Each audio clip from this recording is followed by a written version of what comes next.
एथर market रू गोटे पोंको चिंगुड़ी नहीं कि आसी लगुच आपण मानक भी हस मारूथ शुणिकी एक्चुअली तो ब्रांड ना लिखाई पोंको श्रिम्प आ मु फ्रोजन फूड केबे भी खाएनी एते आ बेले बेले ट्राए कले किसी असुविधा नहीं से भाविकी एथर नहीं आसती आ मते लगिला एटा एक्चुअली ब्रेडिंग एक्चुअली भल भाव कोटिंग होता जोटा कि मुझे छाणिकी कि एयर फ्रायर कुक करी किंतु ताको भल कि एपट सेपट देखला बेलू जानीपारि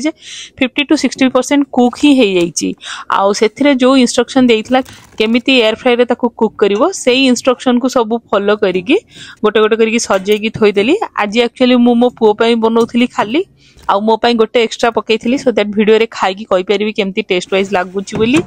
आ से इंस्ट्रक्शन रे जेतिकी टेम्परेचर आ जेतिकी मिनिट कहिथिला सेतिकी मिनिट ही सब सेट करिकी देई देली आ बहुत अल्प समय रे रेडी हो गला। बास्ना भी बहुत बढ़िया आसुला आ क्रिस्पी भी बहुत बढ़िया हो गला मते लागुतला एते क्रिस्पी होबनी एयर फ्रायर रे किंतु बहुत बढ़िया क्रिस्पी हो जाइथिला